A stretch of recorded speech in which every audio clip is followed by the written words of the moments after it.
मोहन, वाह, तुम इतनी बड़ी गाड़ी लाए हो, वो भी हमारे लिए। अरे वाह, अब तो मजे होंगे। अब जिधर भी जाना हो गाड़ी पे जाएंगे। हाँ हाँ, तुम ठीक कह रही हो। अब जिधर भी जाना हो बस गाड़ी में चले जाएंगे। इतनी ज़्यादा सहूलियात आ गई हैं कि अब टेंशन लेने की ज़रूरत ही नहीं। जहाँ जाना हो अब बस गाड़ी में पेट्रोल डलवाओ तो चले जाओ। मोहन और आलिया बहुत ही खुश थे, लेकिन उनको क्या पता कि उनकी खुशियों को नज़र लग जाए। अब इनकी गाड़ी ही इनको बहुत नुकसान देगी। तो देखते हैं फिर आगे कहानी में क्या होता है। क्या इन्होंने ये गाड़ी खरीद लेनी है या ये फिर गाड़ी बेच देंगे। आलिया बहुत ही मज़े से डिशेस पहले बनाया करती थी, लेकिन अब हालात तंग आ रहे थे, तो इस वजह से वो एक एक डिश ही बनाया करती। अरे बहू, ज़रा आ तो सही, बात सुन मेरी। तभी आलिया जल्दी जल्दी सीढ़ियों से उतरती है और अपनी सास की बात सुनने के लिए उनके पास जाती है। अरे आलिया बहू, मेरी दवाइयाँ ख़त्म हो चुकी हैं। मुझे अब दवाइयों की ज़रूरत है, क्योंकि मेरी अब घुटनों में बहुत ही ज़्यादा दर्द हो रही है। और अगले दिन तुम्हारे बापूजी जानी, तुम्हारे ससुर भी आ रही हैं अपनी बुआ के घर से, तो उनके लिए बढ़िया बढ़िया खाना बनाना।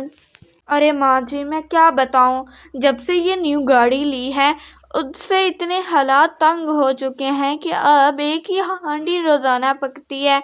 और वो कह रहे थे कि थोड़ा कम घी इस्तेमाल करें, क्योंकि घी बहुत ज़्यादा लग रहा है। अब दवाइयाँ मैं कहाँ से लाऊं। अरे बहू, मेरे भी सारे पैसे जो मैंने रखे हुए थे वो इस गाड़ी पे लग गए हैं। अब मैं कहाँ से दवाइयाँ लाऊं। अब तो मुझे दवाइयों की ज़रूरत है, क्योंकि मैं दिन ब दिन बीमार हो जा रही हूँ। डॉक्टर ने भी कहा था कि दवाई में नागा नहीं करना। अब मैं क्या करूँ, तुम ही बताओ। अच्छा माँ जी, वो आते हैं तो मैं उनसे बात करती हूँ। इतना कहकर आलिया वहाँ से चली जाती है और अपनी सास को तसल्ली देकर। तभी उसका बेटा स्कूल से आ जाता है और आते ही कहता है, हाँ, आज टीचर कह रही थी कि अपनी फीस लेकर आओ। ट्यूशन वाली टीचर भी कह रही थी कि अगर आज फीस ना लेकर आए तो मैं तुम्हें ट्यूशन नहीं पढ़ाऊंगी।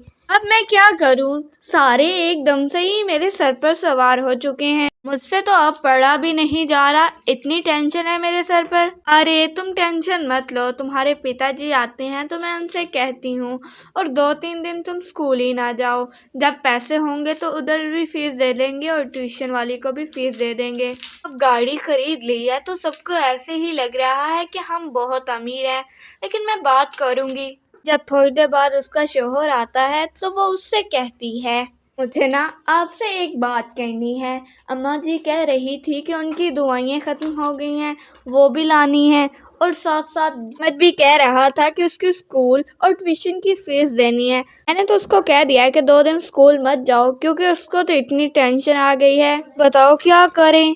मैं क्या करूं, इतनी बड़ी गाड़ी ये ली है, उसको तो पेट्रोल भी नहीं पूरा हो रहा।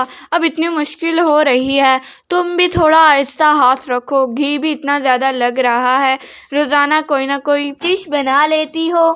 अब थोड़े दिन सस्ते आलू और महंगे मटर की सब्ज़ी बना लो। जब पैसे आएंगे तो मैं सब चीज़ें एकदम से ठीक कर दूंगा, बस थोड़े दिन। अच्छा ठीक है, आप परेशान मत हो, मेरे पास कुछ थोड़े से पैसे पड़े हैं, जिससे मैं थोड़ी सी सब्ज़ी कुछ दिनों के लिए ले आती हूँ। सच में ये बड़ी गाड़ी ले तो ली है, लेकिन खुद पे ही मुसीबत आ चुकी है। बस कुछ मुश्किल दिन हैं, खुद ब खुद निकल जाएंगे, थोड़ा सा सब्र करें। अरे ये तो अपने घर में नहीं पकाया जाता था, महंगे मटर और सस्ते आलू की सब्जी जो इधर खानी पड़ रही है। लेकिन कुछ दिन ही हैं, फिर सब कुछ ठीक हो जाएगा। फिर सब ठीक हो जाएगा और पहले जैसे हम डिशेस बनाया करेंगे और मज़े से खाया करूँगी। खाना देती हूँ। ये क्या बनाया है, मुझे नहीं खानी ये सस्ते आलू और महंगे मटर की सब्ज़ी। मुझे तो आलू मटर की सब्ज़ी ही जहर लगती है। माँ, आपको तो पता है ना कि मैं मटन खाता हूँ, आपको पता है कि मैं मीट के अलावा कोई और चीज़ नहीं खाता, तो फिर आपने ये क्यों बनाई है। अरे बेटा, पैसे ख़त्म हो चुके हैं, आलू तो घर में पड़े थे, बाज़ार से मटर लेके आई हूँ, इतने महंगे मटर मिले हैं, तो फिर मैंने सोचा सस्ते मटर और आलू की सब्ज़ी बना लूँ। अब मैं क्या करूँ, जितने पैसे हैं उतने ही गुजारा करना है, तो फिर अब मैं क्या ही करूँ। ऐसे ही उनके दिन गुजर रहे थे। अगले दिन उसका ससुर आता है। अरे मैं ना अपने दोस्त से मिलने जा रहा हूँ, तो तुम मेरे आने तक ना चिकन की सब्जी और चिकन की बिरयानी बना कर दो। कब से दिल कर रहा है, बहन के घर तो फरमाइश की नहीं, अब अपने घर तो करनी है। अरे क्या तुम्हें चिकन ही पसंद होता है? तुम आलू मटर की सब्जी खाओ, बहू ने नई सब्जी सीखी है, बहुत ही मज़े की है, वो खाओ, तुम्हें मज़े की लगेगी। चिकन खा खा के अब थक चुके हैं, चिकन बहुत बेकार हो चुका है, चलो अब तुम अपने दोस्त से मिल जाओ। फिर वो अपने दोस्त से मिलने के लिए चला जाता है। अरे और बताओ, सब कुछ ठीक चल रहा है? और बताओ घर में कैसा हो रहा है? गुजारा करना मुश्किल है या आसान है? क्योंकि मेरा तो घर में दम घुटता है, अब दिल तो करता है बाहर घूमता ही रहूं। अरे मेरा तो गुजारा करना बहुत ही मुश्किल है। तुम सुनाओ, तुम तो ठीक ही होगे, बड़ी गाड़ी जो ले ली है, बेटा तो बाप से भी ज़्यादा चालाक है, इतनी बड़ी गाड़ी ले ली है, अब तुम तो मस्त घूमते हो। हम गरीबों की क्या ज़िंदगी, बस दो पेट का भर पेट खा लिया, बस यही ज़िंदगी है, अब क्या करें, यही तो है। ये क्या मतलब गाड़ी और मैंने, मुझे तो नहीं पता।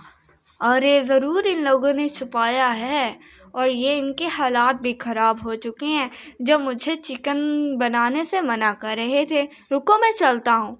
फिर वो वहाँ से जाता है और अपनी बीवी से कहता है, अरे तुम अपने आप को बहुत ही चालाक समझती हो, क्या तुम्हें नहीं पता कि मुझे बाहर से पता चल जाएगा कि तुम माँ बेटी ने एक गाड़ी भी ले लिया और अब तुम लोगों के हालात ख़राब हो चुके हैं, और तुम लोगों ने मुझे बताना गवारा ही नहीं समझा। ये क्या बात हुई? मुझे बहुत अफसोस है तुम पर। अरे मैं क्या करूं, अब मैं तुम्हें क्या बताऊं, और तुम्हें बताकर क्या भी करना है, तुम्हें फजूल की ही टेंशन होगी। अब बच्चा भी स्कूल में नहीं जा रहा क्योंकि हालात इतने ख़राब हो चुके हैं, लेकिन बाहर के लोगों को लग रहा है कि हम बहुत ही ज़्यादा अमीर हैं, बस ये एक राज ही है। लो जी, वो आपका साहबजादा भी आ गया। मुझे तो बताना गवारा नहीं ना समझते तुम माँ बेटे, मुझे तो पता चला है बाहर से। अगर तुम लोगों को हिदायत अब भी आ जाए तो वो गाड़ी बेचकर अपना अच्छे से गुजारा चला सकते हो। मैं तो कहता हूँ उस गाड़ी को बेचो और गुड्डू की फीस अदा करो और ट्यूशन की फीस अदा करो ना, और दुआएं कुछ ले आओ। हाँ जी, आप ठीक कह रहे हैं, मुझे ऐसा नहीं करना चाहिए था। पता नहीं मुझे गुरूर किस बात का था जो मैं इतनी बड़ी गाड़ी ले आया। सही कहते हैं, जितनी पाऊँ उतने चादर फैलानी चाहिए। बाबा मुझे माफ़ कर दो, मैंने आपसे बिना पूछे वो गाड़ी ली और फिर आपको बताया ही नहीं। अच्छा, माफ़ी मांगने की कोई ज़रूरत नहीं, जाओ और उस गाड़ी को बेचो और फिर अपना अच्छे से गुजारा करो, और ज़्यादा मेहनत करो, काम में दिल लगाने की कोशिश करो ताकि जल्दी जल्दी पैसे आएँ और हमारे हालात पहले जैसे हो जाएं। गरीबी तो रहने में बहुत ही दिक्कत होती है। जी आप ठीक कह रहे हैं, मैं आज ही उस गाड़ी को बेच देता हूँ, अब मुझे समझ आ गई है। फिर उस दिन के बाद से वो हंसी खुशी ज़िंदगी गुजारते हैं और उस गाड़ी को बेच देते हैं।